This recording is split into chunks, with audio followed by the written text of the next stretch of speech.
1-2. It's going to be exciting.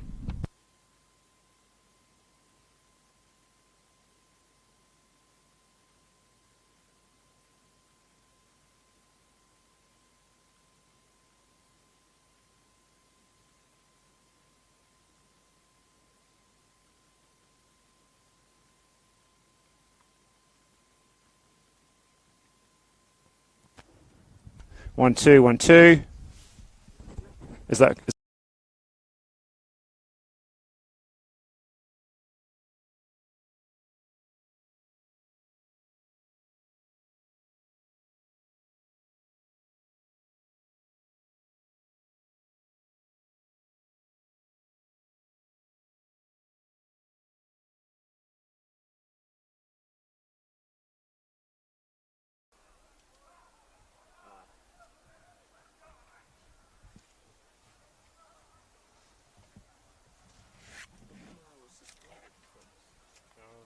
That's his first game back. Ah, okay.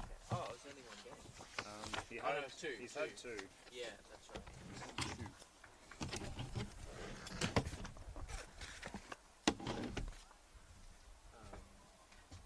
you want me to rip into some sort of intro? Yeah, that's okay. Yeah, I just need to just fix up the numbers of the moon. Yeah, there's only a couple of numbers that I got wrong. The guy that only wears 3 is wearing 26. Yeah. Thank you. I see we've been looking at the same things. That's always yeah. There's only one source.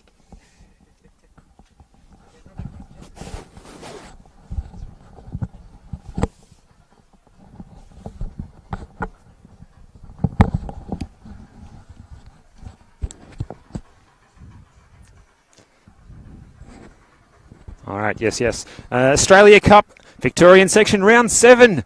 Comes to Green Gully Reserve, Tuesday night football, midweek cup football. It's Green Gully Reserve. This is the scene for Green Gully Cavaliers, 4th in the NPL Victoria, playing host to Whittlesea United, who sit 9th in the State League 1 Northwest. This truly is something that we could pit as a David versus Goliath battle tonight. It's an exciting proposition as these teams looking to advance into the final stages, and what a story it could be for Whittlesea United if they could continue a strong cup run. Stephen Downs' Green Gully, they have not conceded a goal in any of their matches in the cup competition thus far this season. Both sides coming off 4-0 wins in the previous round as well. So there's certainly lots to like about both of these sides as they take the field here. Thanks for joining us for this match live on NPL TV, also simulcast on the Football Victoria socials, YouTube and Facebook. Looking forward to bringing it to you tonight. My name is Steve Curtin. As we prepare for kickoff, alongside me, I'm joined by one of the hottest young prospects in football media in Victoria from FNR, from the FV commentary panel, and recently of the Football Out West show. Good evening to you, Lockie Flanagan. Thanks, Steve Curtin. I appreciate that, and I'll send the cheque in the mail very, very soon. I really appreciate it. Thank you very much. Maybe even owe you an extra for the spice you put on it. But it is a pleasure to be here at Green Gully Reserve for some cup action, and it's very interesting to see as we reach this sort of crucial stage, starting to get towards the hot national rounds, that it's all the NPL clubs and then State League 1 sides like Whittlesea United are the lone soldiers. No NPL 2 teams, no NPL 3 teams. So if our cup sets are going to come, they are going to come at an extremely, extremely exciting moment with State League 1 sides potentially toppling top-flight opposition. And I don't know if we're going to see that tonight, but we could, and that makes it exciting. We could indeed. Well, we saw the Brimbank Stallions last round. They've knocked off Moreland City of NPL 2 and previously the Eastern Lions of the top-tier NPL. So these State League sides have shown that they've got a lot of punch, and that's what people come to see, testing these semi-pros against more of your local-level players. But yeah, it's an exciting proposition, this one, and the teams are in as well as they're about to kick off. There's a whopping 5 changes to the Green Gully side that lost here just on Friday night against the Port Melbourne Sharks. David Thompson comes into goal. Mitch Graham comes into defence. Ethan Brooks into midfield. A rare start for Matthew Fletcher on the left-hand side. And a return from suspension for Mamadi Kamara, who is the top scorer for Green Gully in the cup competition this season. So that team lines up with David Thompson in goal. Across the defence is the skipper, Jeremy Walker, Mitch Graham, James Doyle and Jordan Lampard. In midfield, it's Yared Abatu, Ethan Brooks and Nick Georgopoulos. The front three will be Matthew Fletcher. Noel Bernardo will lead the line in the absence of Alex Salmon and Mamadi Kamara on the right-hand side.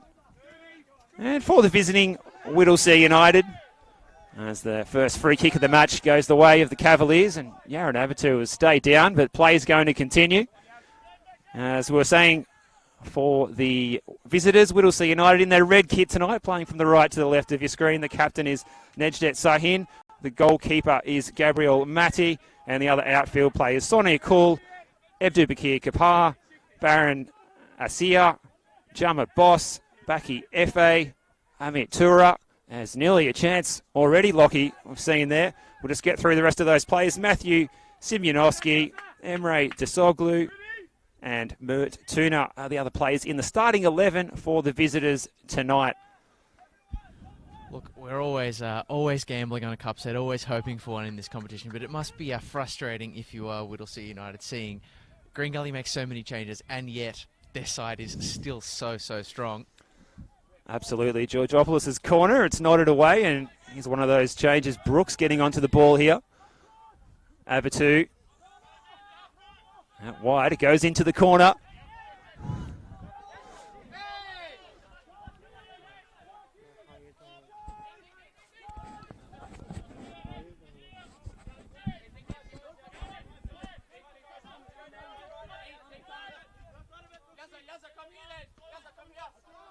Whittlesea United turning that one straight over. It's Jeremy Walker playing in... He's not playing in the centre of defence tonight, is he? Steve, surely not. There's no Luke Adams or Kayode Godoy tonight, so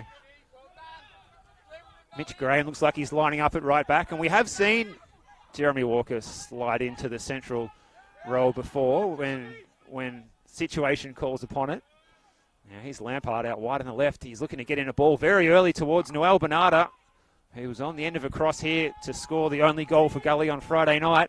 Now Doyle's getting the ball in. They're going very direct. This is Brooks. Blocked behind for a corner. It's the quality of delivery from Green Gully catching the eye so far. It was good work, though, it must be said, from Baron Asia in the centre of defence to sort of clear that ball away. It would have been very easy for him to not notice that Mamadi Kamara was on his shoulder trying to chase it down, but he got the clearance. It is still a corner, though, for Gully, so he'll try to get the early impact. Well, all bar one player back in defence for Whittlesea. It goes over the top.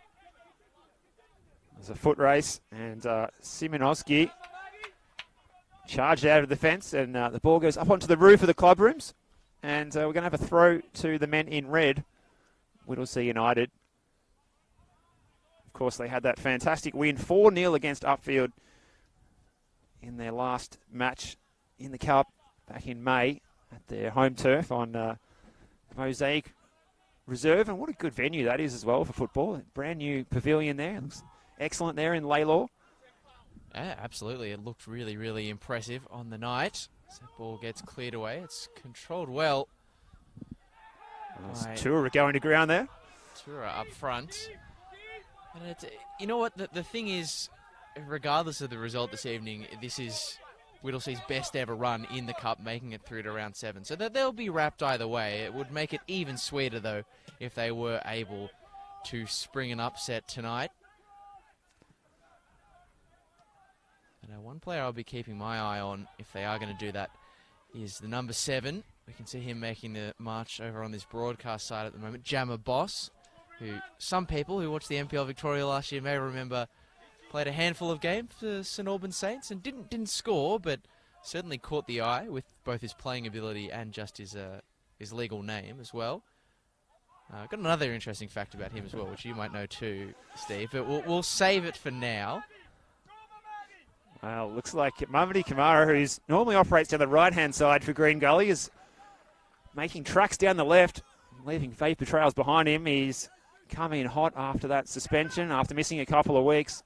He is determined to redeem himself tonight after that misdemeanor that saw him suspended for a couple of matches. Yeah, it was a really unfortunate one. It was a bit avoidable as well in that coming together that he had, but he's back in the side tonight and he'll be looking to make up for lost time.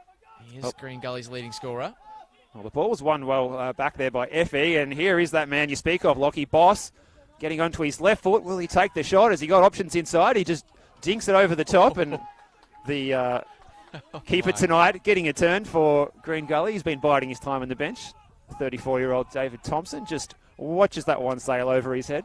Good to see as a fellow Scotsman, David Thompson in the starting fold for this evening, the cup keeper. I hope he's holding up okay after Scotland's near miss in World Cup qualifying. Well, I hope you're holding up as well, Lockie, given the circumstances. I'm doing okay. I've had a lot of texts from Craig Filer, but that's okay. That's to be expected. I'll let him gloat. He's in good spirits. I'm sure he's at training down at City Vista at the moment, but he'll be all smiles for a few days after that Wales result the other night. Now, here's Brooks. He's popped up on the right-hand side again, so it looks like he's lining up on the right-hand side of the front three where we expected Mamadi Kamara to be. This is a good bit of skill here by Abdu Bakir Kaper. FA. Good use of the body there by Ahmed Toure. He wins the free kick, the target man.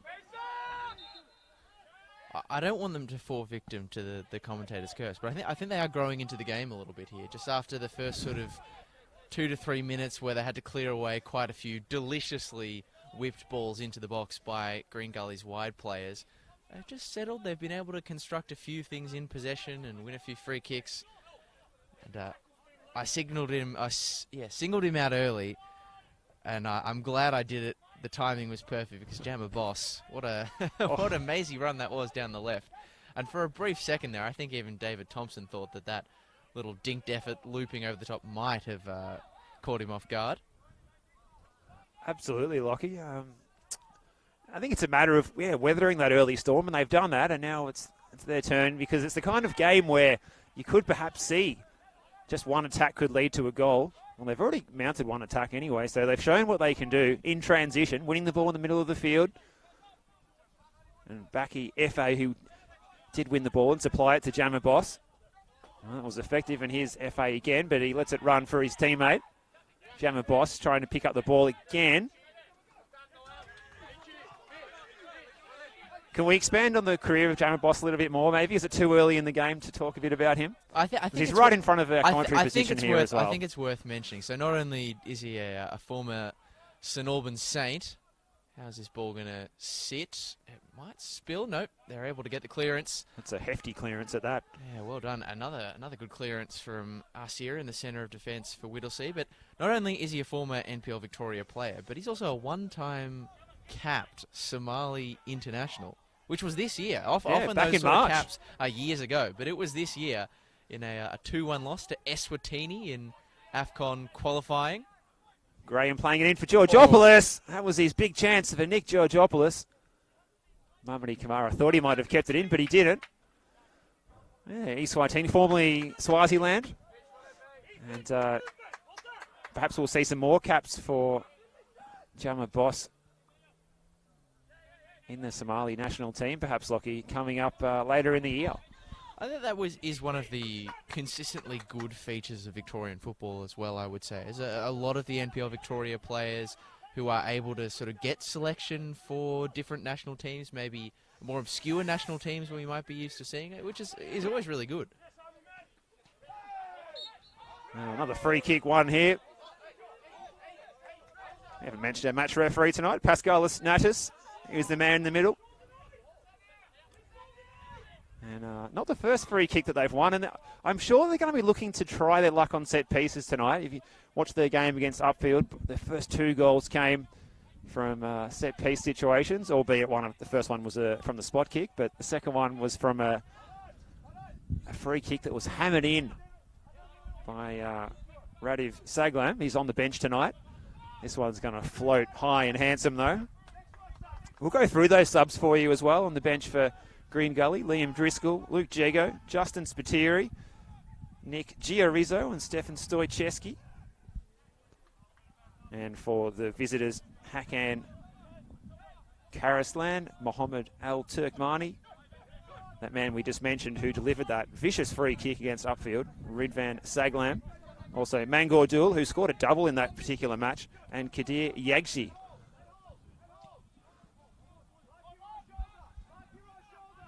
So plenty of talent and depth on the bench for both sides tonight, and I'm sure we'll see the coaches reshuffle the deck at some point as Matthew Fletcher getting on the ball. Good to see him getting some minutes. He was a regular in the team going back 2019, and he's had to bide his time on the bench a lot this season. He's a player that consistently fascinates me, Matthew Fletcher. It's so rare that you see someone of his stature be able to play across the front three in the way that he does. I don't know. I find the way that Stephen Downs uses him sometimes as a wide target man very interesting. It's a little bit unorthodox. You don't often see it. But you don't. As a target man appreciator, I'm a fan.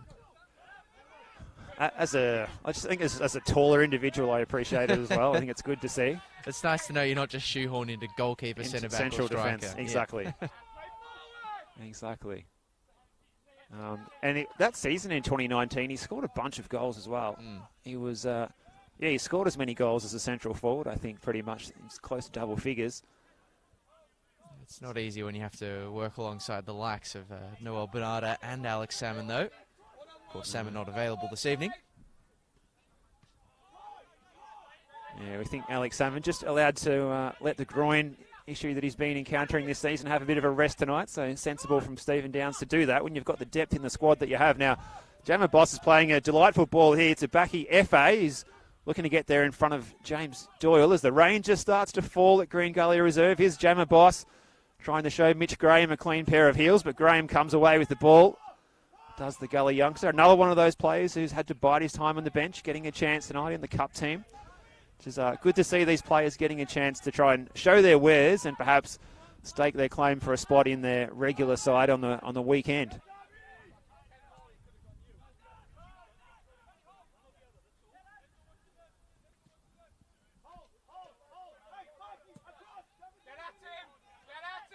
Oh, that's a good ball by Walker.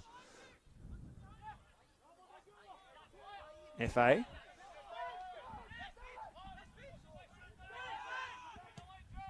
It's a good switch of play by the skipper.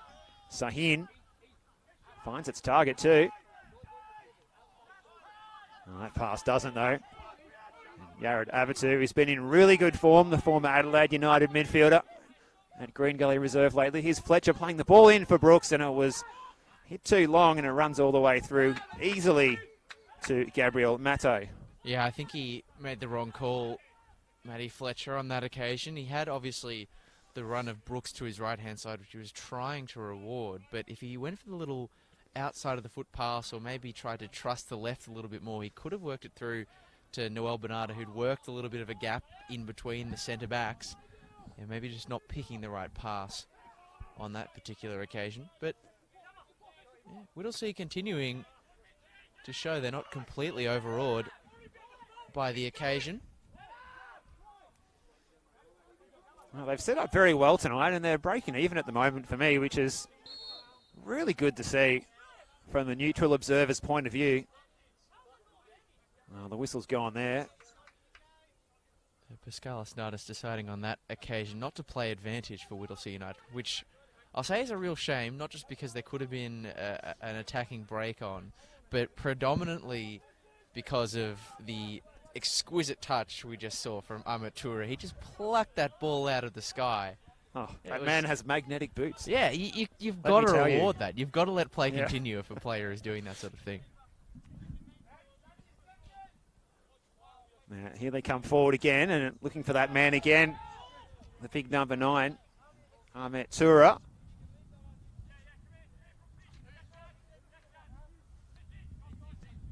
He's scored 4 goals in the league this season as the big number 9. And one to go with that in the cup as well. That one's repelled by Doyle. Jammer Boss with the header.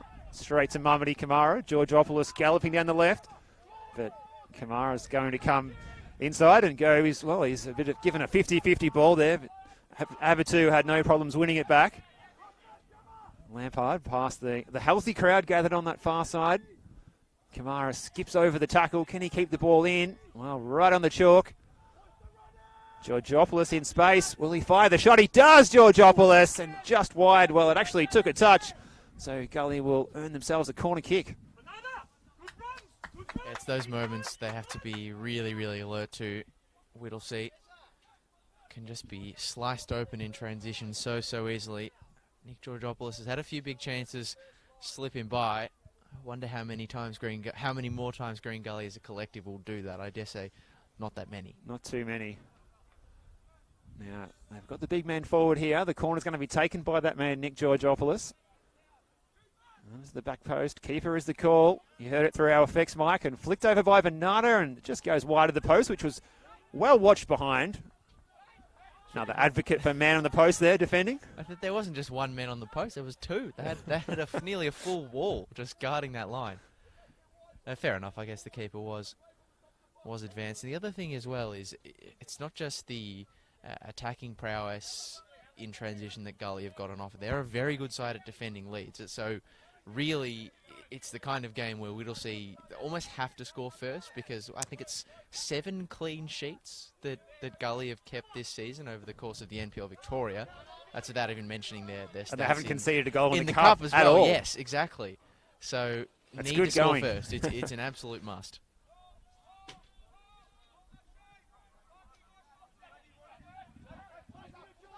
Well, it was, we were talking about that man on the post, Sonner Cool. He's just screening the defence tonight. He's sitting right in front of the 2 central defenders. Just as I say that, he makes a forward run out to apply some pressure on the ball. It's a real wall of red shirts behind the ball, all working together in unison. That's what they're going to need to do tonight, just keep applying the pressure as a team unit. And they're doing okay so far. And winning the ball back again, Tuna. There's that man Cool with the first time pass, and they've got a healthy crowd gathered here, and they're enjoying this football. It's forward by Tura, playing it down the right-hand side. And they're going to win themselves a throw over in the shipping container precinct over there on the far side. So plenty to applaud for the travelling fans that are here tonight. The ball by Cool was played in a little bit too direct, and James Doyle did not appreciate that tackle, Lockie.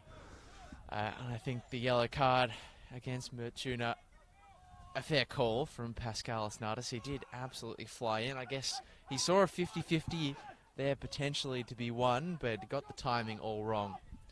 I will say, though, on Mertuna, my great disappointment, not just not getting to see Alex Salmon play, but the reasoning behind him being unavailable, is it's deprived us of a Salmon on both sides, because Mertuna's nickname around the club, I understand, is Salmon. So we could have had one for either side, both as strikers, and the battle of the Salmons would have been very fascinating. But Alex Salmon is getting rest that he probably deserves. Well, I feel like that would have a real whet the appetite of another commentator, Andy Harper, if he was here for that one as well, Lockie. Yeah, I've made myself hungry now. That was silly.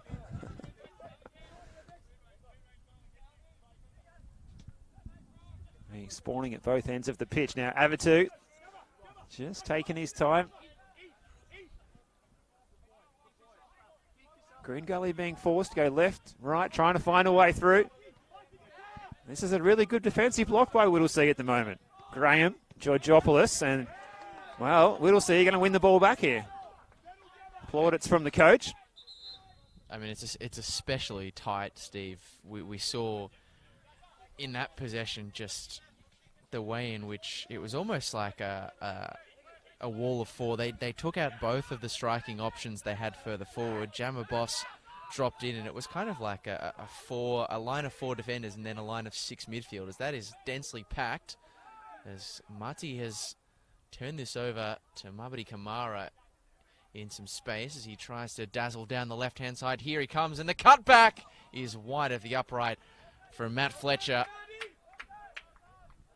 Interesting with Matt Fletcher, we were talking about him playing anywhere in the front 3, and particularly he's played a lot on the left-hand side of that front 3. But interestingly tonight, it looks like he's playing as almost like an inside forward or a number 8 as part of the midfield 3 tonight. So not in the front 3, so that's a surprise as well for Stephen Downs with his positioning of his players tonight as well. It's certainly a big reshuffle with those 5 changes, so some players maybe getting a go perhaps in positions they wouldn't normally find themselves in. Almost like one of those hybrid attacking midfielders / second strikers that you see sort of feed off the balls in behind. It worked very well, or has worked very well for other teams in years gone by.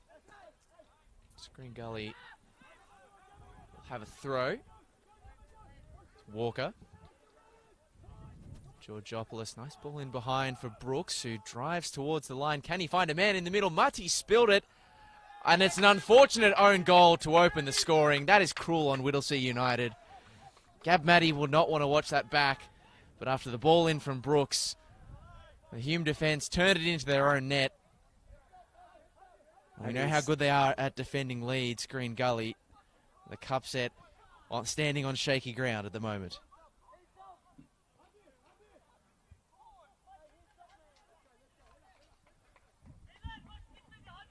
Well, unfortunate way to go behind.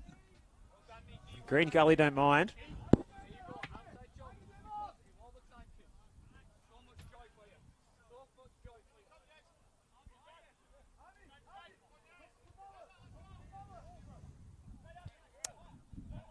We're hearing around the grounds from our man Breton Ray. He's always in the know that Joe Knowles has opened the scoring over at Knight Stadium to give the Cannons a 1-0 lead in the other matches happening tonight. So both games poised at 1-0 at the moment. There's Jammer Boss.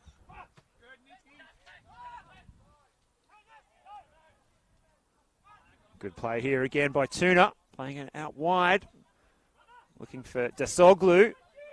He's going to try and take on Lampard. Good play by Desoglu. Does he win the corner kick? He does indeed. So well played there. Emre Desoglu. Wide on the right-hand side. And he's going to grab the ball and take the corner himself. And despite him charging down the right, it looks like he wants to take the left-footed in-swinger here, Lockie. It's in by Desoglu. Good shape on it. It goes over the top of Thompson, who breathes a sigh of relief, I think, as he just shuffles away to pick up the ball. The pace on that ball really didn't allow Thompson the chance to get anywhere close to punching it away.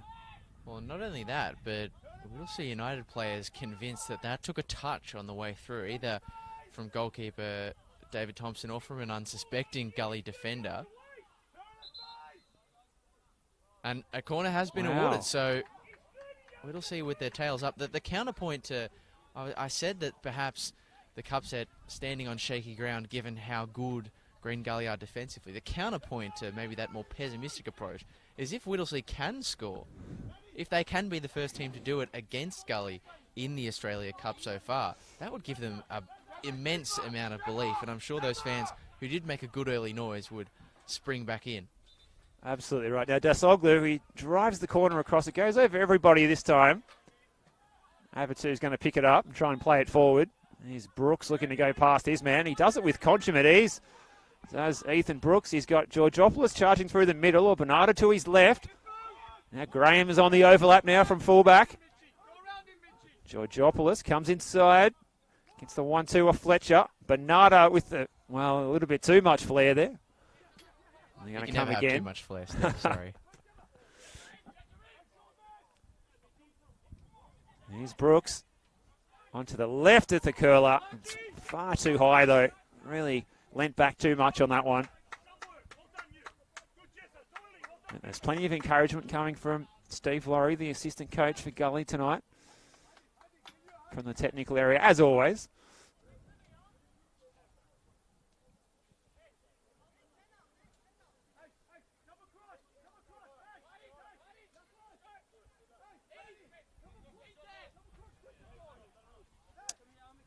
Well, Gab Matto to send the goal kick over the halfway line. Looking for that target man again, who wins the header well, does Tura.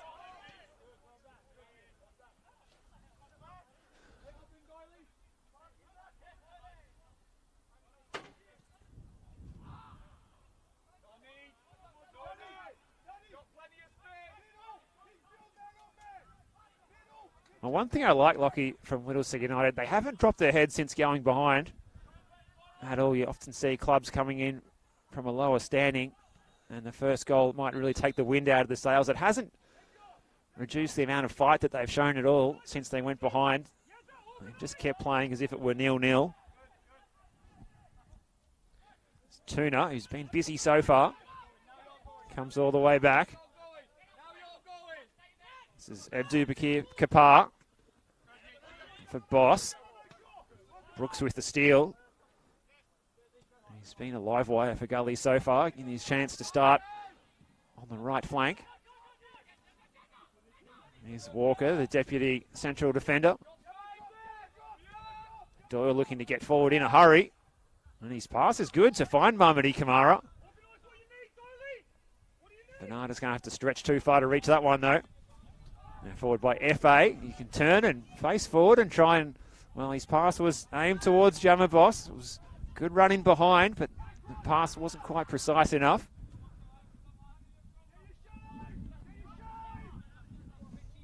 Over two. Graham, 21-year-old, sends it forward. Mitch Graham, a couple of players have formerly been at the youth system of Melbourne City. Lockie. Yeah, he's one of a handful. Of course, there was another. The name escapes me. Who was at Gully and has gone on to be a part of the City youth as well. Well, we saw Jordan Hall be such a good central defender here for some time as well before he was picked up by the boys in Sky Blue. Exactly who I was thinking of, Steve. See, that is a commentary duo working at its absolute peak, finishing each other's. I thought you were going to say. I just had to leave you hanging there. Well, that's right. It's good to have someone here to fill in the gaps. That's true. Kapar. That's a decent ball. It finds FA. He's good at getting the ball going forward so far. FA tonight. There he is again. A bit of pressure on Asia, but he responds to it well. Forward by Matai.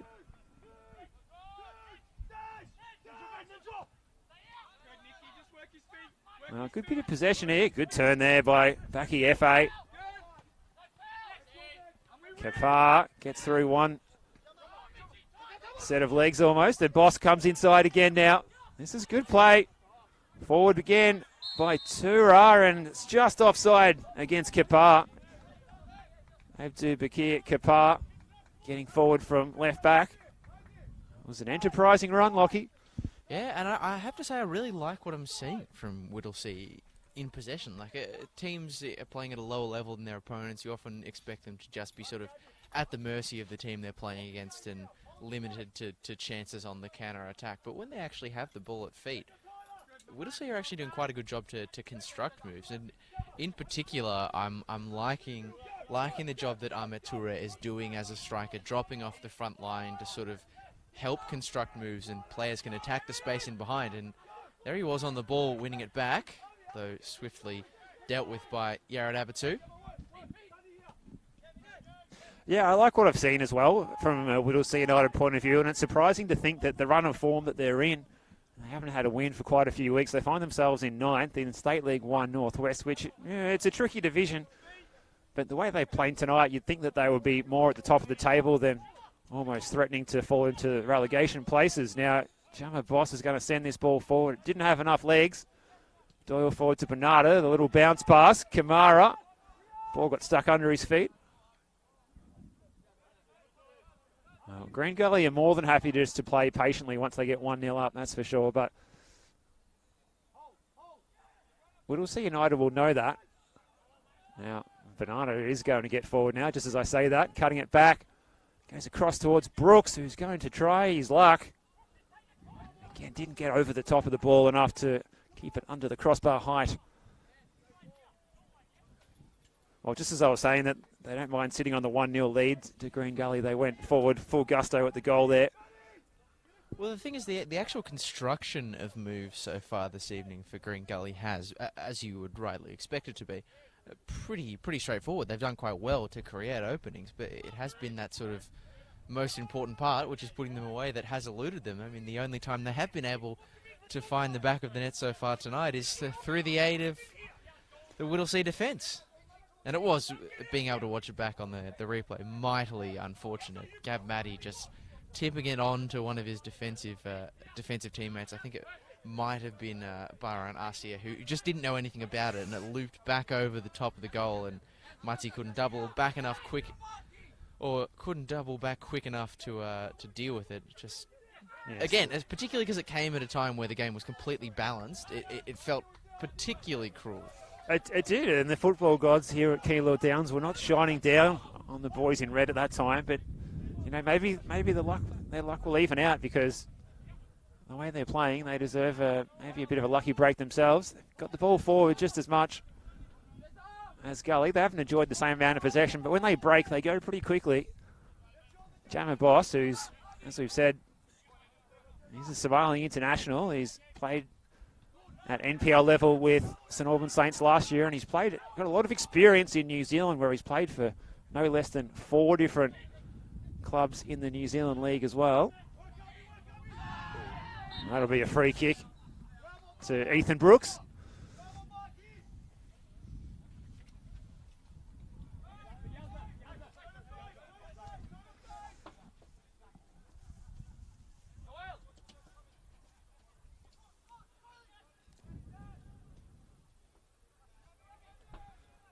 Ball over the top is looking for the advanced run over there, but Whittlesea United will win back the ball. Stura again with a good little patch of play, dropping off the front line. That ball over the top, seen all the way by Graham. Maybe Becky Kappa will get the throw though. Over the top from Touré. Jammer Boss will try and hunt this one down. And Thompson up into the night sky. Will he have another wave to defend? Well, it is still a Whittlesea ball. Whittlesea looking to come down the right-hand side now. Simyonovsky. He's made a decent run here into the back post area. It lands on the roof of the net. It's not too much of a breeze here tonight. Certainly a lot less than there was here on Friday. That one may have been caught by some sort of air current, perhaps from a plane landing at Tullamarine Airport or something like that, because it didn't meet its intended target. Doyle forward to Georgopoulos. He's playing in a deeper role than we've seen him tonight, but without the likes of Luke Jigo, he's showing his versatility. Here's Fletcher galloping forward onto this ball. He's got Kapar to beat. It goes into the corner. And free kick is going to go the way of the Cavaliers. Pascal Asnatis was in, no doubt. I'm sure that there was some differing opinion from the Whittlesea United technical area, Lockie. Yeah, I'm watching it back on the replay, trying to ascertain exactly what the touch was. I think it might have been the case that Mamadi Kamara was just clipped through the back from behind, left a stud in, hence the decision in favour of Gully. They said, but their deliveries from crosses have been pretty good. What can they produce from this is set piece? Nick Georgopoulos' chance.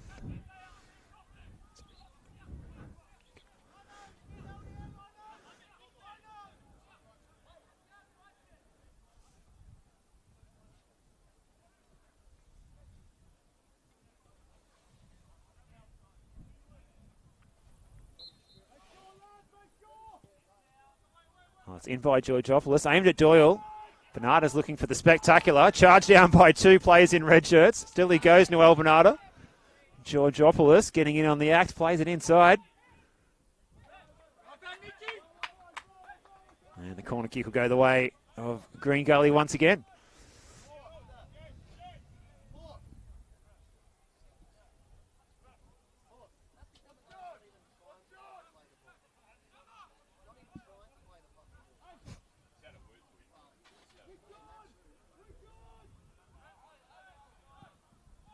Sent in flat at the near post, and Whittlesea can get the clearance. They might even get a counter-attack as well. Kappa just being harried by Whittlesea players, but he'll get a decision, so that's a good outcome, and we would have nearly had an audacious goal on the chip.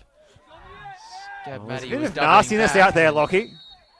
It's just kicked off a little bit here. Spilling over. There was a player that went down behind the ball, and it's a straight red card. And I fancy that, well, it's a big pack of players. We've got another, that's another red card. Oh, my goodness. It looks like Whittlesea are down to 9. We'll do our best to work out what's going on, but this could really boil over if it hasn't already, and that's probably an understatement.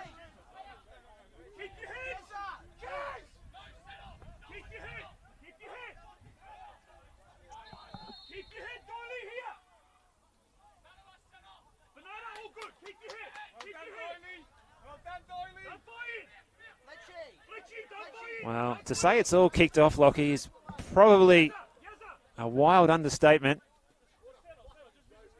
Absolutely. Ahmet Toure is going to be taking an early shower. And it is just such a shame because Whittlesea have really been the artists of their own downfall here. Obviously, there was a coming together with two players. We didn't quite catch it. I think as though there might have been a little jab or something, if I'm listening to the words on the touchline, that ended up felling Mitch Graham to the floor. And then reacting to the initial decision from Pascal Asnatis, Toure gets sent off for the feedback. Although, interestingly, I've noticed that only one Whittlesea player is leaving the field, despite the fact the red card was raised 2 times, and perhaps that's what the referees team are just having a little natter about now. It was definitely red cards. It looked like 2 for me. Two separate players. He raised it two times, separate Pascal motions. Asnatis. And it wasn't Ahmet Toure who was the player who initially, I think, caused the altercation. So you would assume there will be another Whittlesea player heading to join their strike partner in the sheds. But again, just completely unavoidable. Whittlesea were giving such a good account of themselves despite being 1-0 ahead up to this point. And then a little altercation, and you can just about, if they are going down to 9, draw a line through their chances of getting back in the game. But there's still more discussion to be done here. Well, I think it's Sono Cool who was the player who may have initially been shown the first card. No, in fact, I'm incorrect. That's the number 6, Baron Asia. He's also being marched off the field, it seems. Unbelievable situation. Whittlesea United, a goal down, and now they're 2 men down. Yeah, and again, it's come from, let's be honest, a situation that is completely avoidable. It wasn't like the first one was a bad tackle or anything like that, and then players have disagreed with the decision. It's come from an off-the-ball altercation, and credit to Stephen Downs as well, just yelling at his 11 to keep their heads and not respond to any of those those sort of incidents, because let's not forget, it wasn't that long ago that Green Gully were down to 9 men. That's so right. It's only 2.5 weeks ago when we saw exactly, that as well. Yes, exactly. So well done to them for keeping their composure and making sure no one got sent off from their side. There's going to be a yellow card shown to coach and the assistant coach for Whittlesea United as well. And, well, if they don't stop talking, that card could be changing its colour as well, Lockie. You really are tempting fate when you've already had one of your on-field players booked presumably for dissent of some sort, and then you've been carded for dissent as well. Seriously walking the tightrope. And if I'm not mistaken, did that not come in the aftermath of potentially a Hume ball as well? A Whittlesea ball as well? Well, I think they were in possession for me. Yeah. So, yeah, and you can hear the coaches for Whittlesea United asking, why is this free kick being given? You can assume it's only been given for, because the ball had become dead, if I'm not mistaken. I mean, it's a long time ago. It feels like a long time ago when these incidents first started to unfold. Goodness me, what a series of events. We're going to see Nick Georgopoulos try and be the beneficiary of this free kick situation.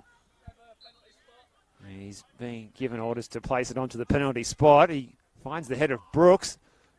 And at the back post was Avitu. Lampard. That's cleared away by the captain, Sahin.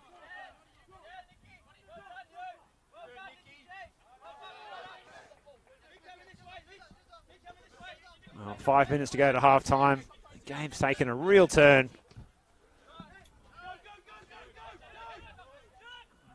Green Gully enjoying a very large spell of possession before all hell broke loose for Whittlesea United. I can only assume they're going to be against 9, enjoying close to all of the possession now, Lockie.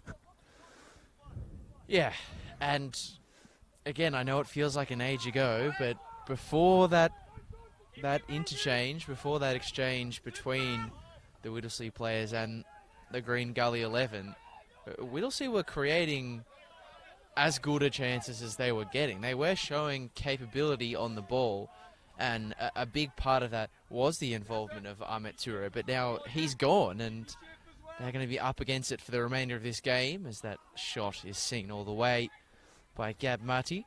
And not to mention as well the importance of the stable defence with Baron Asir back there as well, and him getting his marching orders too, forcing that bit of a reshuffle in central defence. Well, it's all green and white down here. Walker picking up the ball for James Doyle in the white boots. Gets one touch and plays it always very quickly. Lampard in a hurry as well. Green Gully want a goal before half-time, you fancy? Now, I'm going to say, Lockie, the away crowd is certainly outnumbering the Green Gully fans here tonight, as you can tell by the reaction to that free kick going the way of Green Gully.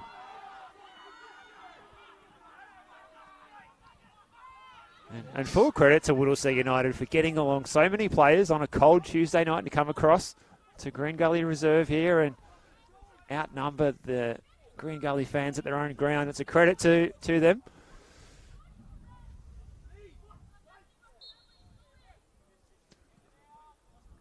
It's in by Georgopoulos. Doyle was the target.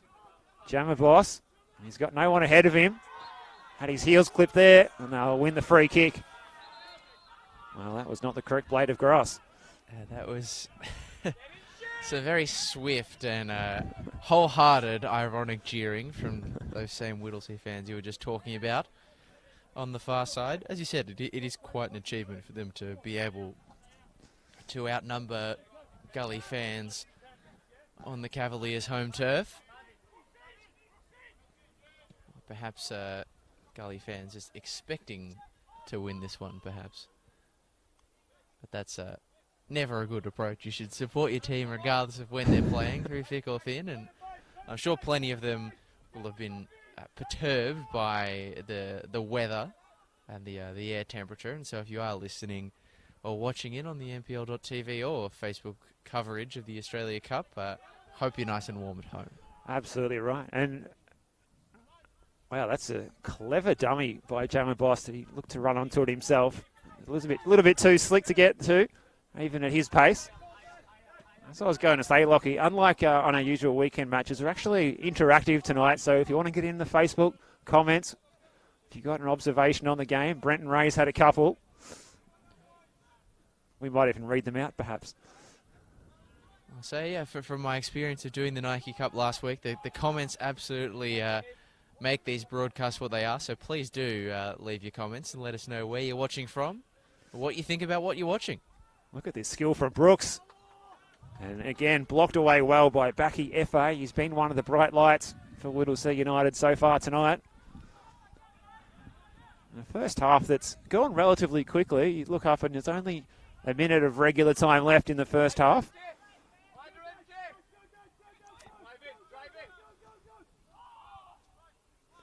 Here's Kamara, who's now operating on the right-hand side, gets to the byline and plays it in for Fletcher, who couldn't keep his header down.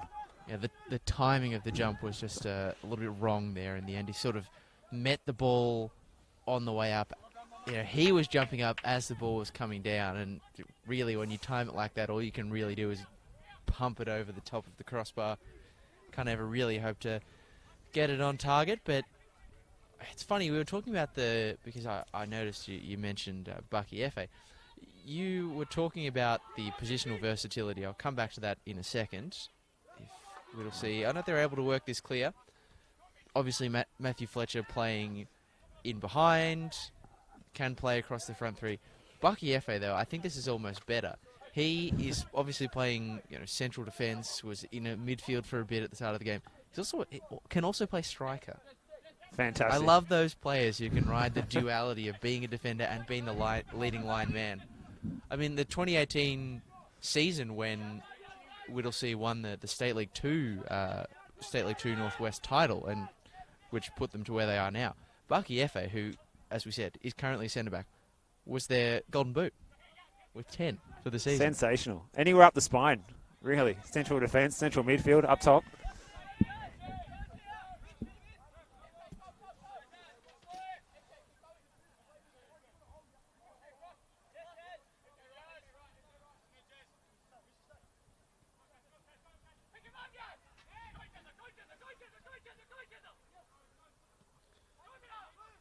Gully trying to lock Whittlesea into the corner. Jammer Boss is the player who provides the release. Ball cut out in the direction of Boss, and it's Fletcher who's skipped away of a few.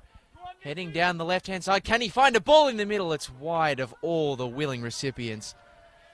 And again, the execution right up until the final moment has been great, but it has been that final moment, putting the ball in the back of the net, that has been continually elusive for Gully so far. That's right. There was some Bronx cheers from the Whittlesea United fans as they saw Noel Bernarda sliding at the back post, unable to reach that ball.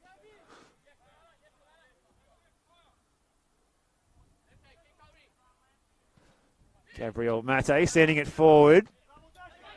Graham trying to bring it down. Kapar's going to get there first. Pressure from Georgopoulos and Kamara. Oh, this is good by Whittlesea, winning the ball back. Before they could break to the left-hand side. It's going back the other way. Lampard, who has had some bursting runs down the left-hand side tonight so far. Bernardo dropping deep. Ethan Brooks, who's now operating down the left-hand side, skips past one and cuts it back for Georgopoulos, who sees his shot go wide. And he rues that chance that he's missed there, because he really should have made it 2-0. But he just couldn't get to the ball quick enough as the halftime whistle has gone at Green Gully Reserve, where it is 1-0 to Green Gully. Just a solitary goal, 2 red cards. That's a difficult first half to sum up, Lockie. It really, really is. I mean, basically all characterised by 2 moments. The own goal that we saw in the Whittlesea United defence, again, coming at a stage of the match where they were absolutely up for the fight. They were giving as good as they got. They probably even had the best chance of the game, with a Jammer Boss making David Thompson feel very, very uncomfortable with his attempted dink over the top. And then from there, once Gully grabbed the ascendancy, unfortunately, Whittlesea just got themselves involved. They had been very enthusiastic in their pressure on opposition players to that point, but they just got it all wrong. And 2 red cards coming from the same incident. One for a physical altercation, I believe for Baran Asir. He received the first red card. And then for his feedback on the decision, Ahmet Touré, the striker who had been playing so well for United up to that point, got his marching orders as well. And it's made it very, very difficult, the road back for Whittlesea United into this game. The good thing is they're benefiting from the profligacy of Green Gully so far. So that'll be the key for Gully in the second half to hopefully find their finishing boots. Maybe they left them in the change rooms, have to switch them across.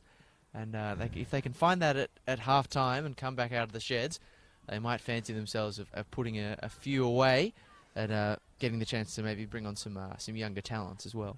Absolutely fantastic summary from you, Lockie Flanagan. Well, thanks for joining us for the first half. Myself, Steve Curtin, Lockie Flanagan. And we look forward to bringing you the second half. You'll get the countdown clock for company as the players have left the field. And as you say, Lockie, perhaps the Green Gully players might be looking for change into their shooting boots at half-time, where it is 1-0 to Green Gully. We'll be back in just a moment for the second half in this Australia Cup Victorian Section Round 7 match. Go and put the kettle on, and we hope we've got an enjoyable second half coming up after the break.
given the I'm circumstances. doing okay. I've had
It's a straight red card.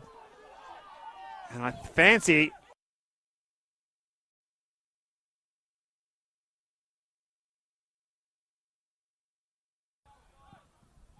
sent in flat at the near post, and Whittlesea can get the clearance. They might even get a counter-attack as well. Kappa just being harried by Whittlesea players, but he'll get a decision, so that's a good outcome, and we would have nearly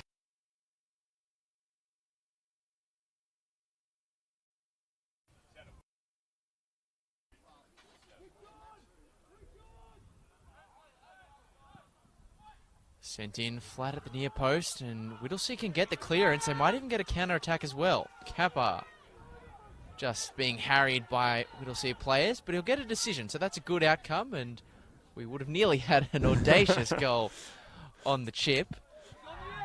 there's a bit of nastiness out there, Lockie. It's just kicked off a little bit here. Spilling over. There was a player that went down behind the ball, and it's a straight red card. And I fancy that, well, it's a big pack of players. We've got another, it's another red card. Oh my goodness, it looks like Whittlesea are down to 9. We'll do our best to work out what's going on, but this could really boil over if it hasn't already, and that's probably an understatement.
Welcome back for the second 45 minutes of Australia Cup Round 7 action here from Green Gully Reserve.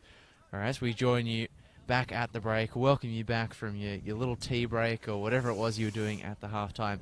It is the underdogs, Whittlesea United, with the mountain to climb. They are 1-0 down, but that's not the full story. Not only are they down by 1 goal, but they're down to 9 men as well after an altercation.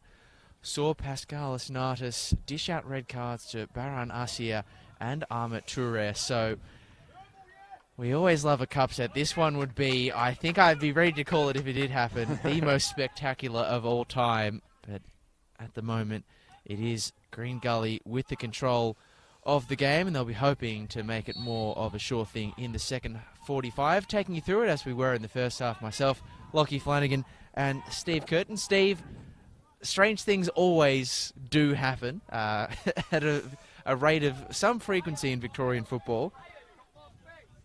How much of a chance are we giving that same trend of continuing this evening? Oh, look, let's say every chance. I can't remember the last time I saw 2 red cards from one passage of play, and we've seen that tonight. And not only to mention, the only goal of the game, a bizarre own goal as well.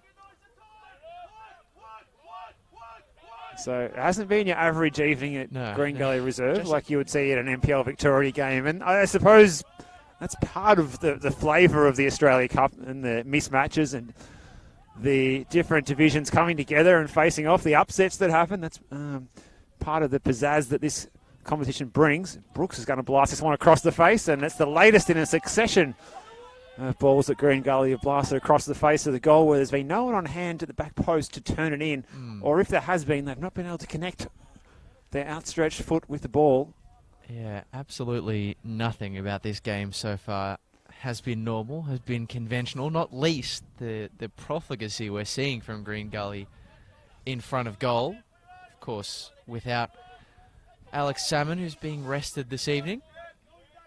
But still, with the likes of Matt Fletcher and Bernarda, you would expect to see a few more balls be turned into the back of the Whittlesea net. That's right. Bernardo is the top scorer in the league this season for the Cavaliers with 6 now. Overtook Luke Jego the other night. That ball is by that man Bernardo, he's playing in the central forward role tonight rather than the left wing without Alex Salmon out there, and he found himself floating, gravitating back to that left wing there, and his cross was not befitting of the quality we expect to see from the Argentine of usual. Actually, that's a question I've got for you, Steve, because I know you've watched quite a lot of Green Gully this year. It just felt like at the start of the season, obviously we're just past the halfway point now, but for probably a good third of the season, it felt as though for all the glitz and glamour that obviously surrounded the signing of Noel Bernarda, Stephen Downs hadn't quite figured out the best way to fit him into the 11. It seems like that's changing now, though. It is, and well, there's a little bit of frustration outpouring there, but you'll hear that on our effects bike, no doubt. But yeah, look, the key thing, I think, was the injury in the first 9 or 10 weeks of the season to Alex Salmon. And since he's come back into the side, we've seen Bernarda take up that position on the left flank that we saw him play so effectively down at George Andrews Reserve at Dandenong Thunder last season. And I think since he's had the shackles of having to play as the centre forward taken away from him, he's been able to grow into his new team, and he's found a few goals to come with it. Now we find Green Gully in possession again. Jeremy Walker, their skipper, who's decided not to have a rest tonight like a few of the other players and regular senior players have done. And Avatu's another one, getting the ball forward. Graham. Now Ethan Brooks. Can he find a man in the middle as Fletcher was the target? But again, great defending. And the plaudits this time go to Sonner Cool, who put his body in between the cross and Matthew Fletcher in the middle. Yeah, outstanding block from Sonner Cool. Maybe playing with a little bit of fire. He is a former Green Gully man, so a bit of a point to prove, but great challenge there to outstretch the leg. A kind of moment that could have so easily been gotten all wrong and given away a spot kick to Gully, but he's conceded the corner. Could have been a lot worse. Well, Georgiopoulos is going to take his turn to hang this corner in the air. Doyle will be the target, but it's a really good take by Gabriel Matai. He's going to get the ball going forward and try and play in Emre Dasoglu. 2 against 1, now 1 against 3. Comes back to Kapar. Switching the play to FA. The midfielder comes central defender. Forward by Sahin, the captain. Goes to his opposing captain, who couldn't control the ball within the dimensions of the field, and gets a few more Bronx cheers from the Whittlesea United fans gathered in great numbers underneath the veranda on that far side, braving the cold tonight. Check the temperature on our commentators' thermometer here at halftime. It said 8 degrees, and it feels like 4. So anyone who gets out to watch football in these conditions is well and truly in the die-hard category and deserves all the plaudits that come with that. This is James Doyle for Gully. Ball forward by Lampard to Kamara. He's going to try and run at his opponent. Mamadi Kamara onto the left boot, blasted across, and there's the easy tap in for Noel Bernarda.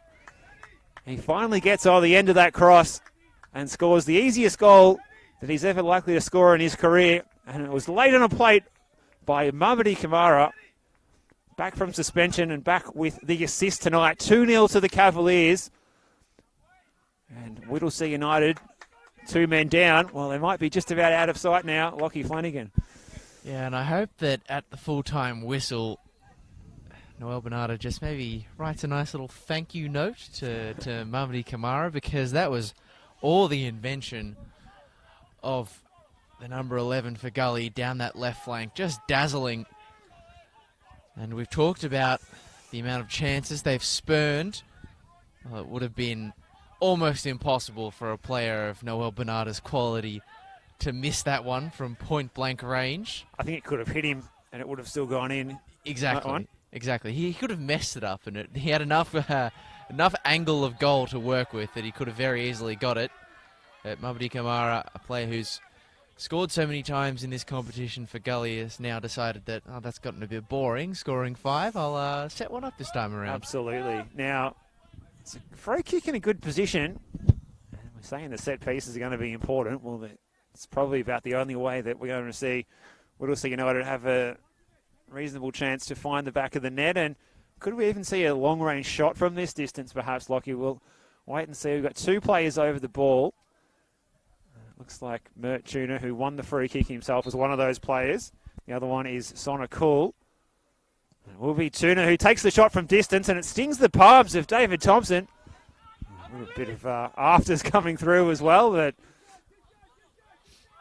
look, innocence is pleaded. Yeah, wow, that was hit with some serious venom from Mert Tuna. I think the shame for him was that he never really got any dip. If the dip came through, David Thompson might have been a little bit confused by what he was seeing, but the way it just sort of...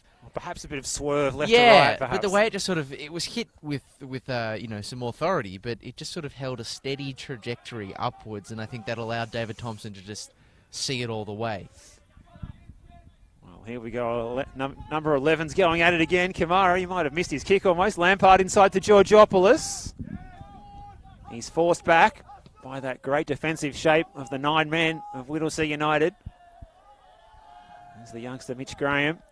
He's getting a few Bronx cheers. He was one of the players who was fouled shortly before the red card was shown. Here's Ethan Brooks in a really good position for Kamara. Perhaps he couldn't find him. Lampard can blast this if he wants. He tries to place it, and he places it into the netting behind the goal. That's almost like the classic curse of the player with too much time to pick their spot from range. Just maybe overthought the moment. One of the strange byproducts of playing against 9 players. Yeah, there is plenty of time and space. Sometimes for players, that's not always a good thing. Instinct is not always your enemy on the pitch, even though certain instincts haven't served Whittlesea particularly well this evening. This is Tuna trying to... Well, he was trying the shot there from distance. It ricocheted back off Lampard, and here's Mamadi Kamara. He's going to run at FA. Mamadi Kamara onto the left foot, and down he goes to ground. And it was a super effort getting back by Najet Sahin. Coming back the other way very quickly. This is Dasoglu holding the ball up. Waiting for teammates to arrive to offer some assistance. He's got Tuna to his right. He's going to keep going his own way. Here is Dasoglu. Forward by FA. And Georgopoulos picks up the loose ball. Gully can clear.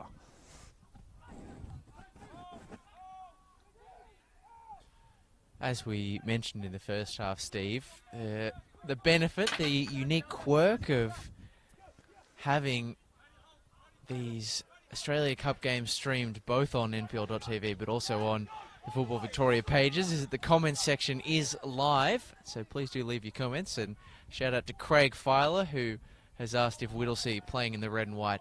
Has asked whether or not that's Wales playing. A very predictable comment from a big fan of the Welsh national team, Craig, but good to see you keeping warm at home and watching some Australia Cup football, and I hope you enjoy your first taste of World Cup action for 64 years for Wales, but wow. Craig Filer is not 64 years old, so it'll be a first time for him. In his life. Unless you're about to shock me. Well, I think Green Gully is shocked by that offside decision there. Lockie, the whole bench is up asking how is that offside. I have to say we're not side on here, so we're not in the right position to pass judgment. That's impossible, says Steve Laurie, the assistant coach.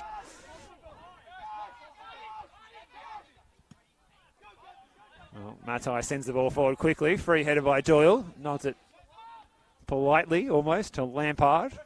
Strides over the halfway line. Pressure from the substitute, who is Mohammed Al-Turkmani, who replaced the Somali international, Jammer Boss, at half-time. So, unfortunately, only 45 minutes for Jammer Boss tonight. That's a good win back here by Kapar. He's played a good game on the left-hand side of defence tonight. And eventually, Gully pick up the ball. Lampard receiving from Fletcher. Bernardo, his confidence is always growing after he scores a goal, even if it's from 1 yard out. Graham now. Back to Walker, the right back comes central defender.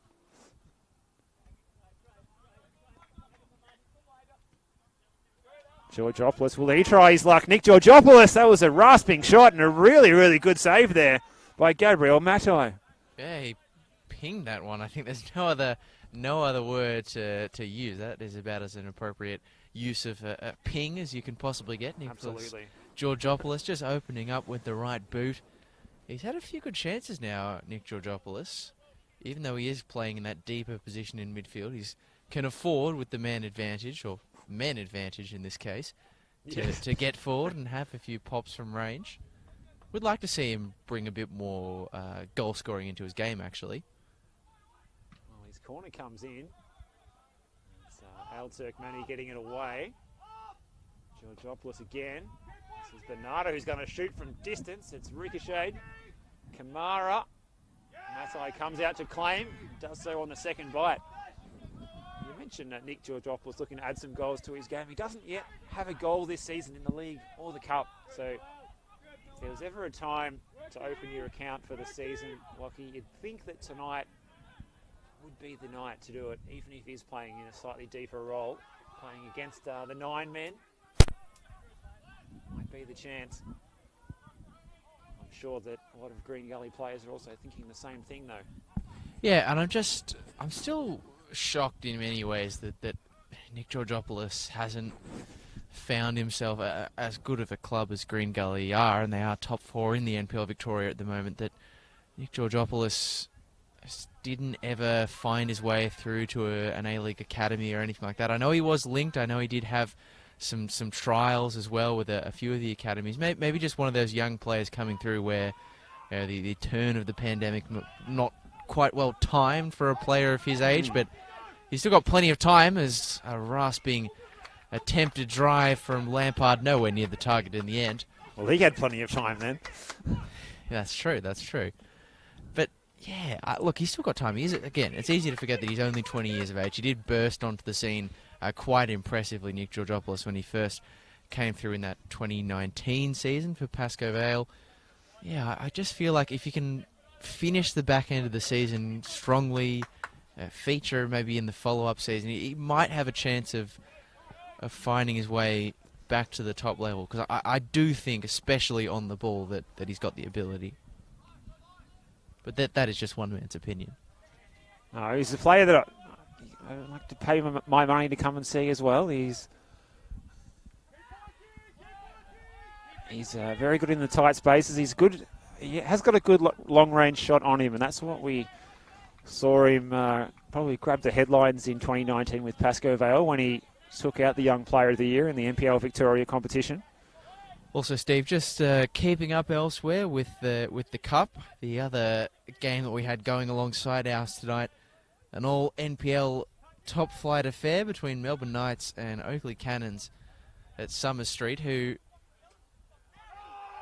have had one game at Knight Stadium rained out, another that was won by Oakley, and they've done it once again in an even more convincing fashion this time around. 4-0. The Oakley Cannons getting the win over Melbourne Knights. As that ball comes in, and wow, that's a big chance going begging for Whittlesea United. Their best chance of the game by a country mile. And walking away from the scene of the crime was Ebubekir Kappa to meet the header, and he did really latch on to that teasing ball into the box, but just couldn't get it goalward bound, and that's a real shame because that is a goal that would have made things very, very interesting. Well, wouldn't it be good to see them get on the score sheet as well, Lockie, tonight? On the scoreboard, should I say, just to, you know, make things interesting, give them a bit of reward for their effort tonight. Helter-skelter in the middle, and the decision will go the way of Whittlesea after some protestation. Oh, that's been spilled to Kappa. He's already gone close, but Nick Georgopoulos marshalling him well and then showing that close control that we praised him for earlier. Lampard switching ball into the path of Bernardo. It's just past him, but he'll be able to mop it up. And now the lay down. Brooks trying to find the shooting angle. He just couldn't work it through the sea of Whittlesea defenders. That's a beautiful roulette. Turning on the style, the Argentine Bernardo.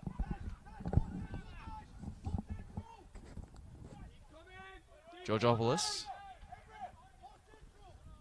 It's James Doyle. Good to see he's recovered from that pretty nasty lip injury he sustained earlier this year. I believe it was back in the game against South Melbourne. You were there that day, Lockie, when he sustained that injury, and I saw a photo of James after the game. It looked pretty nasty. It was extremely nasty. I could remember him telling his father, who was in the crowd, Jeff, on the day, not good. Lampard plays the ball in the middle. Here's a chance for Mamadi Kamara, and Matty makes another good save. I'll tell you what, he didn't cover himself in glory on the first goal that went against Whittlesea, but since then, particularly in the second half, he's pulled out some outstanding saves, Gab Matty. Yeah, he's lifted his game throughout this match, and he's really commanded his area very well. He's not afraid to come off his line as well. And I think he's playing with a lot of confidence. It's unfortunate that first goal happened the way that it did. Now here's Kamara. He's going to get to the byline again. He does well for Georgopoulos, whose first touch swept the ball away from the opponent, but also away from the goal. They do win the corner kick, though.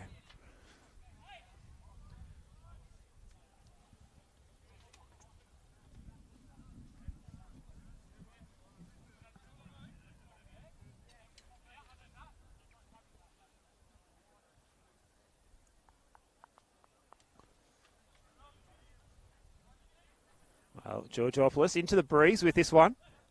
Can he get it to hang in the air? Well, he drives it in instead, and it forced a save out of Matai. He might have been going for the Olympico there, Nick Georgopoulos. We know he wants a goal. Here's Avitu. cutting left, right, and then Brooks. Avatu's going to float this one into the back post. It's well cleared away, and Bernarda on the volley.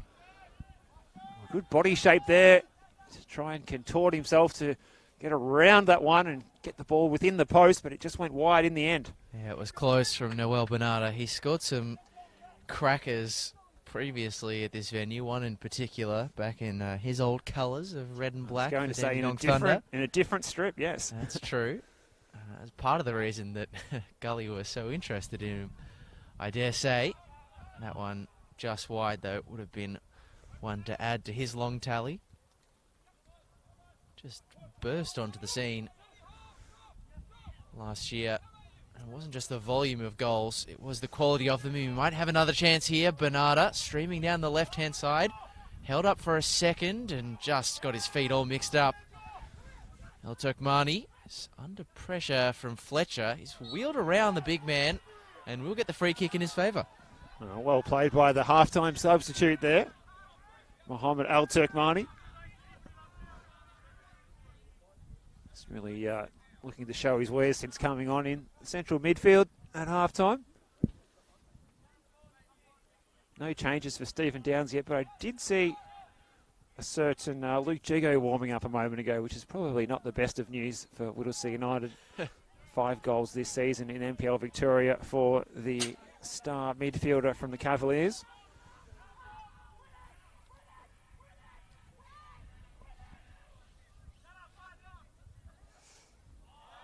Oh, good skill on the far side. That's a fizzing cross. It's just too far. And it was a good bit of play out there by the number 15, Emre Dasoglu.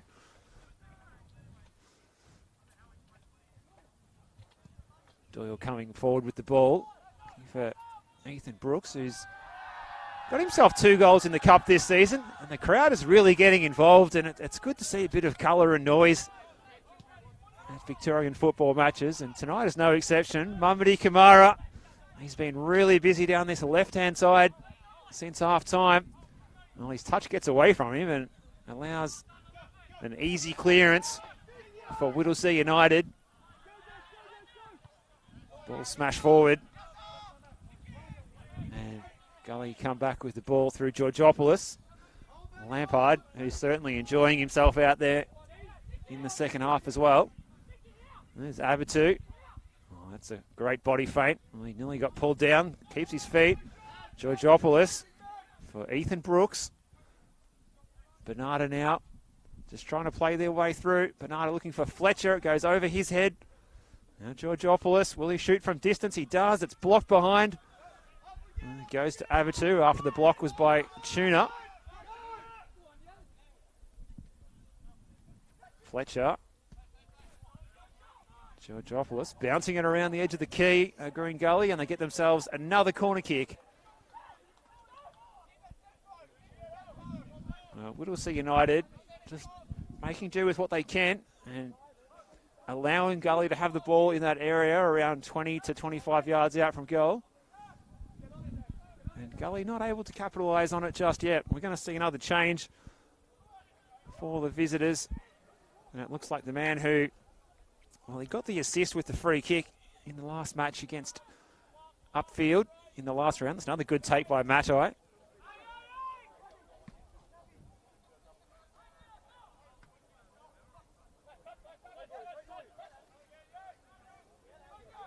Indeed, it will be that man, Ridvan Saglam. He's got a wicked left foot on him, Lockie.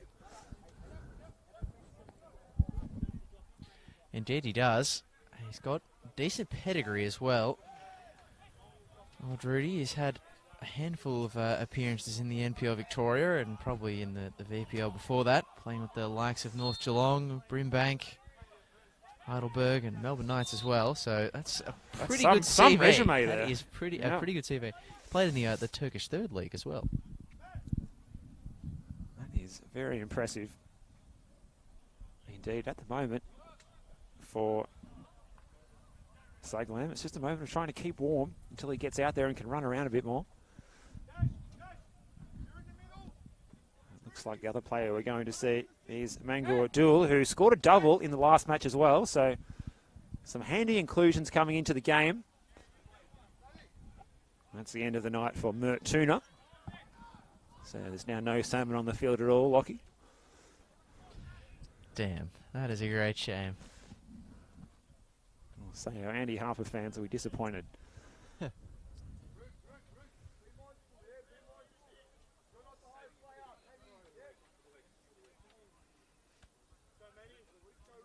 Well, I sense that Sonor Cool didn't want to be substituted then as well, Lockie. No, but you heard the words of his manager. I was just saving you for the weekend. Interesting to see that substitute Mango Duel is going for the keeping the conditions in mind. The head-to-toe skins, the head-to-toe compression. You might have an early chance here. Chested down well by Mango Duel. The second touch, not quite as good as he would have liked. Oh, what a goal he scored against upfield from the it was from the left-hand side, a curling effort. It was well called on the night by Alex Sivkorowski, I believe. Now here's Ethan Brooks charging down the right-hand side. He's going to go his own way, perhaps. Ethan Brooks plays it inside. Matthew Fletcher was the frustrated figure in the middle who couldn't get on the end of the cross. Just not cut back far enough towards him. Here's Graham Georgopoulos. Well, maybe these new faces, or fresh legs at least, can add some spark to Whittlesea United. That's a strong tackle there. And here's that man Duel.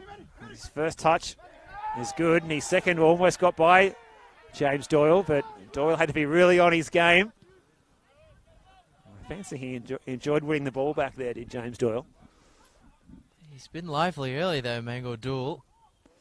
It's a rapid progression up the State League system. He was with Hume United last year. He scored 9 goals in the curtailed campaign. He's looking an attacking threat. He doesn't have the full skins as I thought he did, just very high socks. Does have the long sleeves on though, which I must say I do like.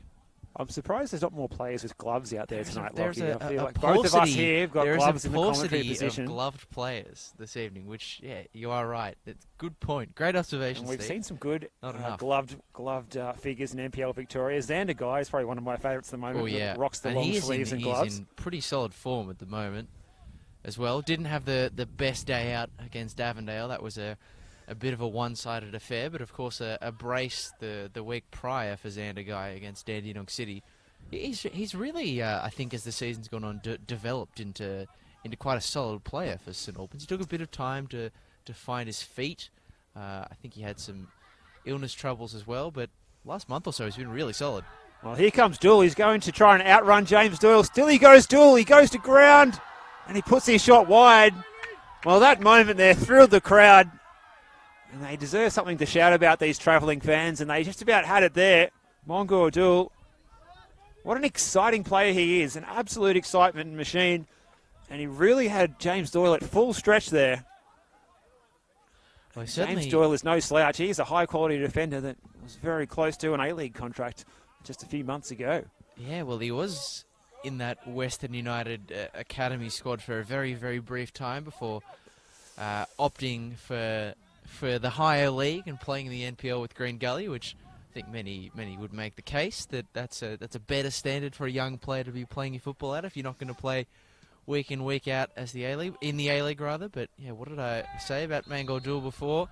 A live wire. I think he's certainly living up to that estimation. Yeah. Green Gully have taken this free kick quickly. It's Stachewski, the substitute, who's cut it back for Georgopoulos. Another block. It's out to Lampard, deciding against the first-time shot. And now leave for Abatu. Have so much time. Yared Abatu, and again, the curse of the player with too much time to make a decision. He just got it all wrong. Just one or two raspberries from the crowd there for Yared Abatu. That was not his best attempt on goal that he's executed this season. And the crowd let him know all about it. The exciting thing, though, as well, this for Gully, is that as things stand, of course, barring any absolute insanity. It would have to be insanity at this point for Whittlesea to turn it around. But they'll be Maybe going- beyond insanity. Yeah, maybe The next I don't know, level I don't know again, what whatever that level is. That is. Yeah, I'm not sure. A child with a lot of sugar, perhaps. That's at that sort of level. But It's possible.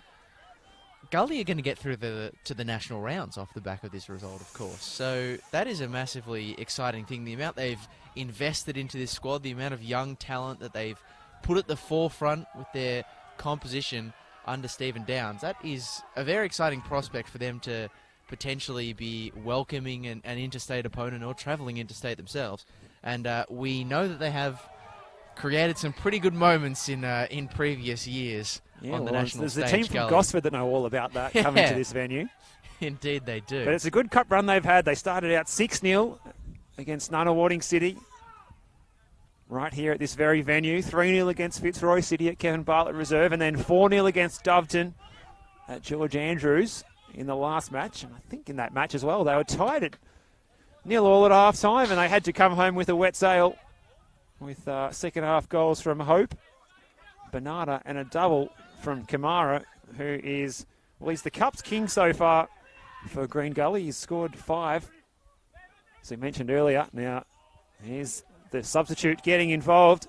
The ball forward by Saglam, and he was looking to try and find Kapar. He got forward from left back.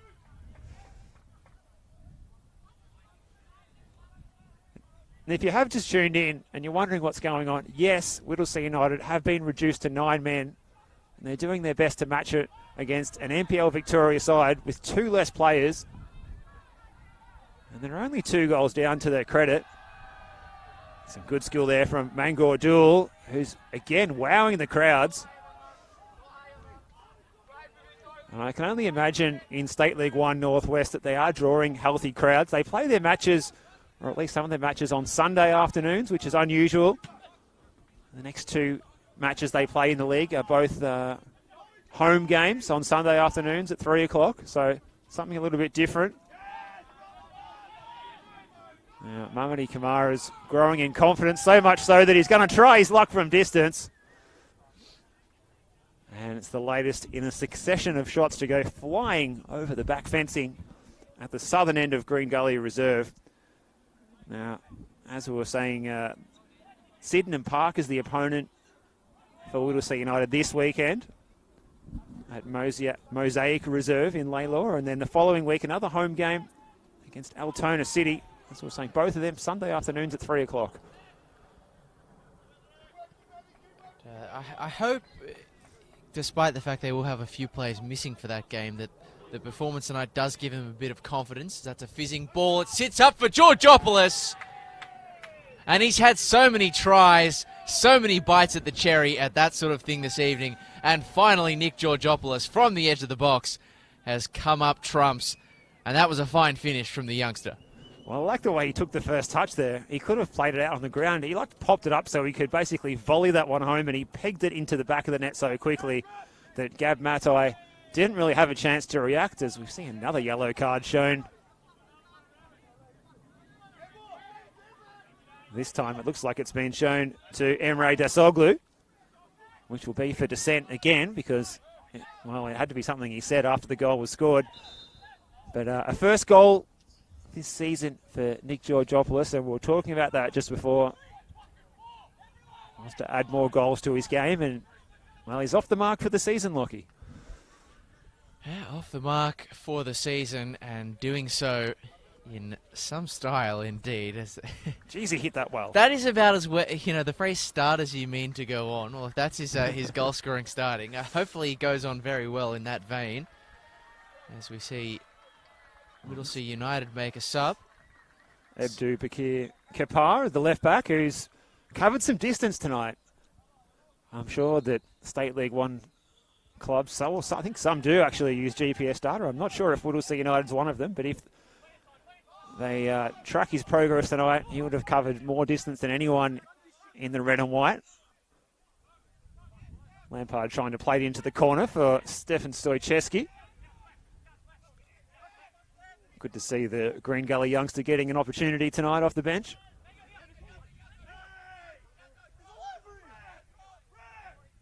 And they have also got Justin Spiteri and Nick Giorizzo on the bench as well. And Giorizzo has actually scored a cup goal earlier in the season as well in one of the earlier rounds.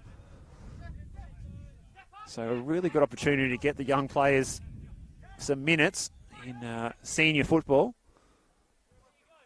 Just one of the many benefits of cup football. Well, that's a really good steal there by Al Turkmani. He's going to send the ball for Mangordul, who goes into the corner. He drags James Doyle out of the central defensive position, does Mangordul. Looking to play the 1-2 with Al Turkmani. Cross came in. And it was a decent ball. It had very good shape on it from Simyonoski. At the final touch at the back post didn't come. Nonetheless, that is a fantastic effort by the 9-man to be creating opportunities like that. It just leaves you to wonder what might have been had they taken this second 45 with the full 11 that complement that started the game. Unfortunately for Yakchi, he was just caught on his heels a little bit there as the cross came in.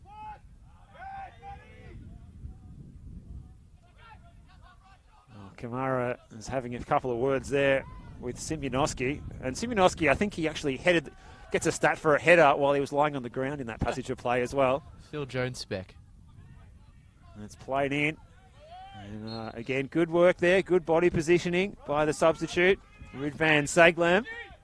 Steve, the other thing that's a great boon for Gully with this win, obviously that it gets them through to the national round. It also gets them through to the final phases of the Doherty Cup as well, because of course from this point, as we go into the national rounds, it also takes us towards the Doherty Cup semis. But a unique facet of this year, Victoria obviously getting an extra spot as that ball is played in behind and dealt with by Matti. It would have been a moot point regardless because Stefan Stachewski was offside anyway.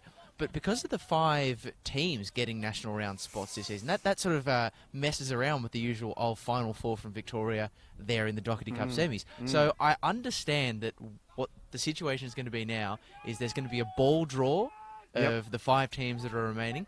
3 of them will get an automatic pass through to the semis, and then the unlucky other 2 will have to play a playoff to get into the semi-finals.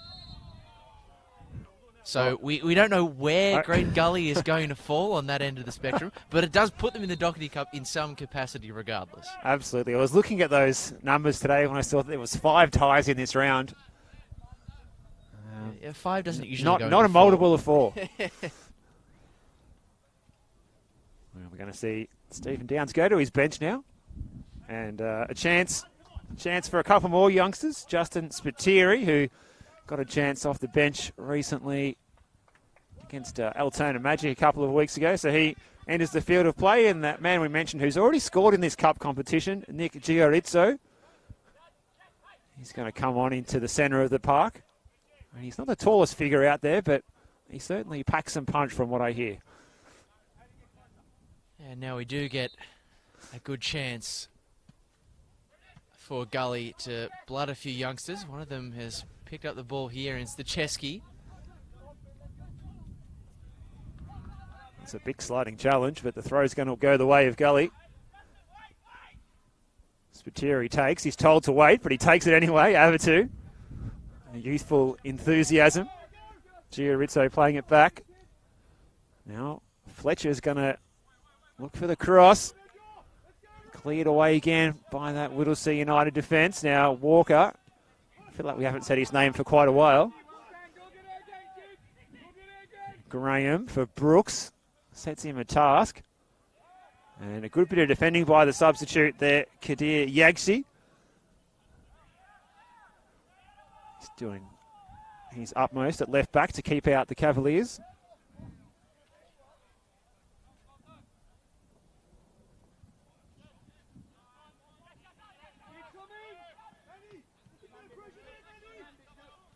James Doyle with time. Could we see some of the central defenders get forward and trying to have a pop at goal from distance as well? We've seen Ko Godai do that, and here's a shot from distance from Giorizzo. Tried his luck, but straight into the breadbasket there of Gabriel Matai.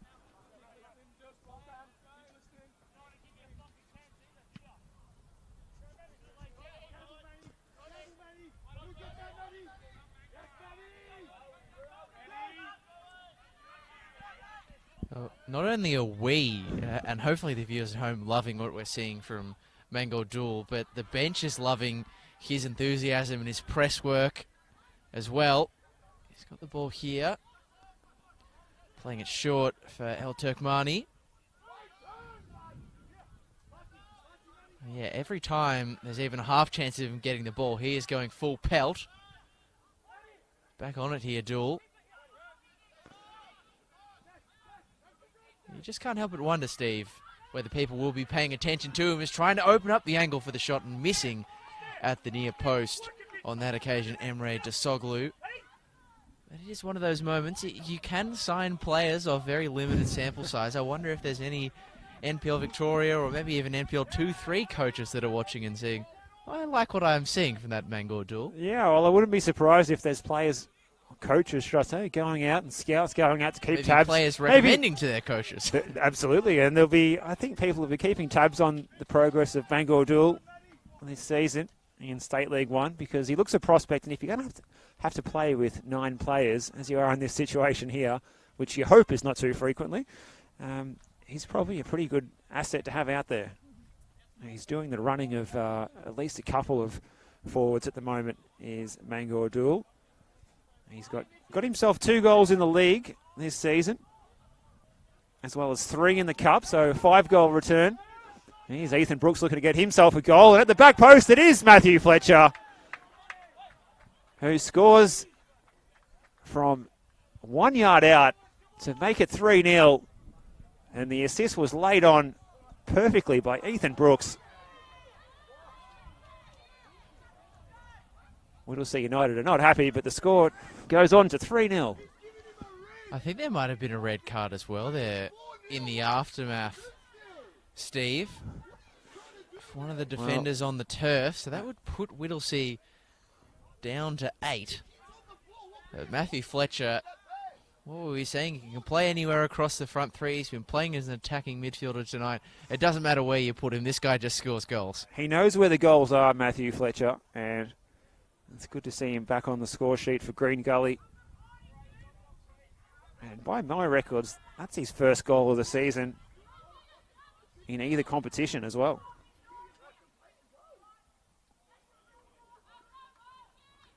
Now, I'm assuming that if we are seeing the red card, it was for a second yellow. We're just going to have a bit of a chat. Accurate, yes. And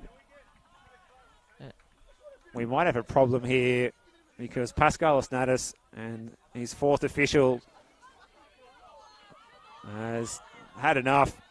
Terry Constantelos, the 4th official. He's been hearing an earful all afternoon, or all evening, should I say. Oh, it's an unsavoury end to this match.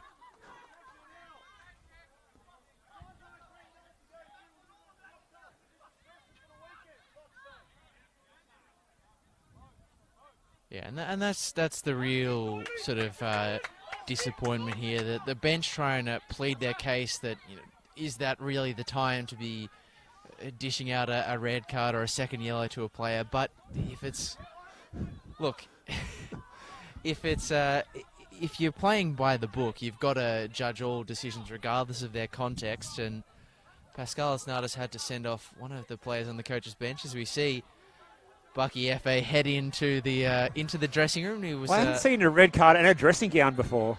Robed up. Well, in a towel. But the issue is that, and this is what the bench of Whittlesea are making. That's the case that they're making, is that this has absolutely skewered them for their upcoming fixture against Sydenham Park. They've lost 3 of their regular starting 11 players. Of course, let's not forget some of that has been their own doing, but it makes for a really, really painful situation, not just in the context of this evening, which again is ending in a very sour note. And all of these situations, Lockie, have been completely avoidable. Exactly. And a lot of these sanctions that have been handed out tonight have been for the back chat. And it's easy to say, caught in the heat of the moment, that it shouldn't happen, but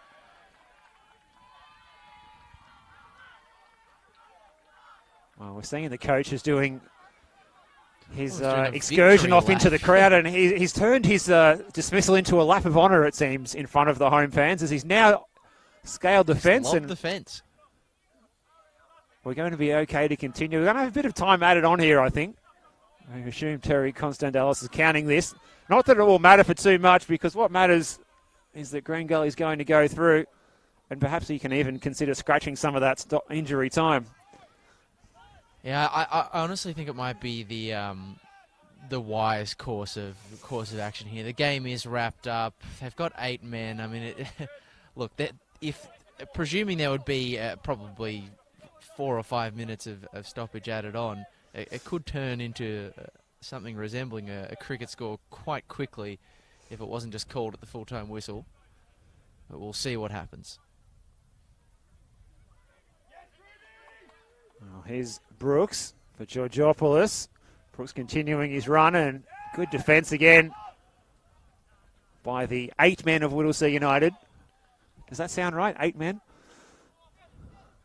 Well, Avatu, can he find himself a goal? It's like a training exercise now, almost. Well, no, it doesn't sound right, Steve, but unfortunately in the context of this game, it is spot on, and just confirming that we have had 5 minutes added on, and so we will see out all of that available time, for better or for worse. But the other thing is, and again, I don't want to invite this happening, but because this game has just been so peculiar, I'm not ruling anything out at this point. Another red card, would that not end the game prematurely if it did happen? I thought 7. I thought 7 was the limit. 7 is the limit. Less. Yeah. I think it might even be less than that. So I'm not 100% sure, but surely that couldn't happen. It's one of those situations that I know have done the old intentional foul on FIFA and ended up having to forfeit a game. But in actual real life, in a real match, to see I'm that not many, sure if it works the same. Yeah. to see that many red cards flashed would be quite a shock. But we've seen 3. Well, that one smashed out of play by Simeonowski. Fighting out till the end.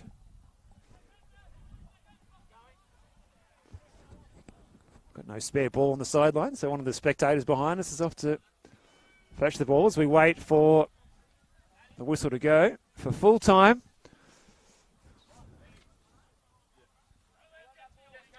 And there's more cup action coming your way tomorrow night and next week as well. Dandy Thunder and Heidelberg taking on one another at George Andrews, a repeat of the fixture they played a few weeks back now, which was very, very competitive. The Burgers getting the win on that occasion. But that one's hanging delicately in the balance, and I think it's kind of a situation where, as a neutral observer, you'd be happy to see either of those teams go through. Obviously, Burgers, historic club, who have got some famous results in the, well, when it was known as the FFA Cup, obviously that win. Absolutely, all the way to that big match when they played Melbourne City at Olympic Village in and front of 11,000 people. They got the win against Perth Glory as well with King Kenny a few, as Teo Pellizzeri dubbed him on the day. Oh, what a moment that was goal. for Kenny. Oh, iconic. But Thunder have got a great active support as well. It would be great to see them given a chance at the national stage. And the flag's up against Stefan Stoichevski. No, in fact, it is Justin Spiteri in the number 13. Well, it must be close to being full-time now, Lockie. Very, very close. And Green Gully, if they haven't already had one eye on it for a while now, can turn their attention to this weekend's action. They'll be looking to get back to winning ways this weekend. They went down against Port Melbourne despite the fact that it was 3-1 to Port. It was a very good game from all reports, Steve, but they play... It was indeed. They played Dandenong City, a good footballing contest. I think they're two sides who approach the game very well tactically. Like to play an exciting possession brand, as we've seen on display here tonight. But they played Dandenong City this Saturday at 4:45 over at Frank Holohan. We don't know. The twilight kickoff time. In any given usual circumstance, as that ball's played in behind, and again the offside flag raised against the Green Gully attack. Any other given week of this NPL Victoria season, I would be saying that is 100% a Green Gully win. You can pencil it in. But Dandenong City over the weekend, of course, against Hume, getting their first win in 92 days, their second win of the season. It gives them a chance of saving themselves, and they've got their captain, Stephen Topalovic, back, and I was at that game at Valley Park. He made a big, big difference. I just wonder if maybe this could be the start of something for Dandenong City. I still think Green Gully will win, but it does make that game a lot less of a dead cert that it otherwise might have been. And perhaps they could find a way to stay up as Jewel is chasing that ball, but it's cleared away by Walker. We've got a full-time whistle from Pascal Asnatis, and it finishes after 94 minutes and 40 seconds of torrid action here. 4-0 to Green Gully on a crazy night that saw Whittlesea have 3 players sent off, ending with just 8 players at the end of the match. And, well, to be fair, it's a credit to the players that remained on the field to keep the scoreline as respectable as it was, because I need to remind everyone that this is an NPL 1 side against a State League 1 side. A huge golfing difference in talent, resources and everything, but also Green Gully in 4th place in the competition in NPL 1. Whittlesea United in 9th, not having the best of seasons. They had a real crack tonight, especially early in the game, where they matched it with Gully in the early moments before they unluckily conceded that own goal to open the scoring, Lockie. Yeah, and unfortunately for them after that, just sort of lost the heads. They had that incident that sent them down to 9 men. But honestly, that second half, yes, it was 4-0, but sometimes the way that Whittlesea defended, you wouldn't necessarily have known it. They did defend stoutly. Of course, they conceded 3 in the second half. But, look, They tried exceptionally hard, and unfortunately it has cost them in terms of the amount of players that they'll be missing for their league fixture against Whittlesea, but against Sydenham, I should say. But at the end of the day, this is still their best ever run, their best ever result. They've gone one round better than they did back in 2018 when they lost 2-0 to the Port Melbourne Sharks. So they come off to the applause of their travelling fans who have made a fine voice for the whole game. And look, for them, that'll be just about enough. That's right. And what a campaign it's been as well. Beating Doncaster on penalties 3-0 after a 1-1 draw in their first match. Beating Williamstown on penalties. Then going to extra time against the Keilor Wolves, who also share this particular venue here.